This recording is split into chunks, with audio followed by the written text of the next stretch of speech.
ফুলকপি আলু টমেটো আর এই ফুল চিংড়ির বড়া দিয়ে আজকে ফুলকপি আলুর তরকারিটা বানিয়ে নেব। তো দেখুন বানাতে থাকি আর আপনারা দেখতে থাকুন। ভাজাটা প্রায় হয়ে গেছে, আমি এখন এটা তুলে নেব। তো চলে এসেছি বন্ধুরা, আমি রুম্পা, ওয়েস্ট বেঙ্গল সোনারপুর থেকে। গরম তেলে জিরে ফোড়নটা দিয়ে দিয়েছি। দেখুন জিরে ফোড়ন দিয়ে পরে আমি একদম ফুলকপি আলু টমেটো সব একসঙ্গে পাঠিয়ে দেব।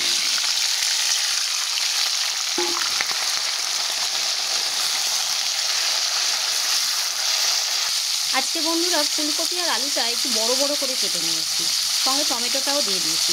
চটজলদি রান্না করব, চটজলদি খাওয়া দাওয়া হয়ে যাবে। আমি আবার অনেকক্ষণ সময় নিয়ে রান্না করতে পারি না, তাই যতটা কম সময়ে রান্না করা যায়, যতটা কম তেল দিয়ে, যতটা কম মশলা দিয়ে, সেটাই আমি চেষ্টা করি করার। তো আপনারা সঙ্গে থাকুন, দেখতে থাকুন কেমনভাবে ফুল চিংড়ির বড়া দিয়ে ফুলকপি আলুর তরকারিটা বানাচ্ছি। যেহেতু ফুলকপিটা বড় বড় দিয়েছি তাই ভাজা হতে একটু সময় লাগবে। আমি নেড়ে চেড়ে চাপা দিয়ে দেবো। আর ফুল চিংড়ির বড়া তো আমরা সবসময় শুধু বড়াই খাই। আজকে দেখুন এটা আমি তরকারিতে দিয়ে তরকারি করব, ভালোই লাগবে।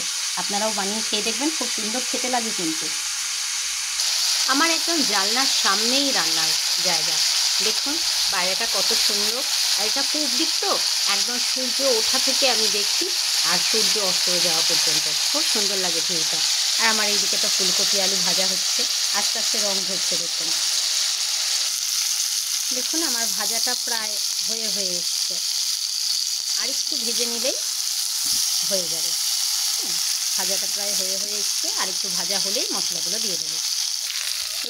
দেখুন বন্ধুরা আমার ভাজাটা হয়ে গেছে, ফুলকপি আলু ভাজাটা হয়ে গেছে। আমি নুনটা দিয়ে দিলাম পরিমাণ মতো, তরকারির পরিমাণ মতো নুনটা দিয়ে দিলাম। এবারে দিয়ে দিলাম হলুদ,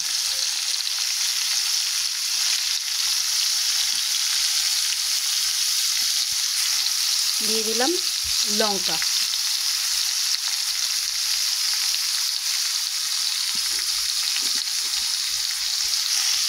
দিয়ে দিলাম জিরের গুঁড়ো, আর দিয়ে দিলাম একটু গরম মশলা।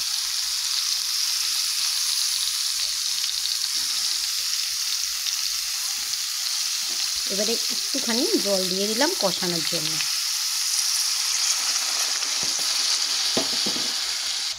দুটো তেজপাতা দিয়ে দিয়েছি আর অল্প একটু চিনি দিয়েছি। এবারে এটাকে মিশিয়ে দেবো।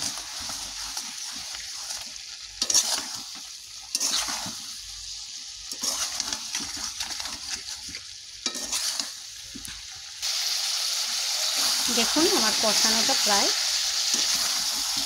হয়ে এসছে।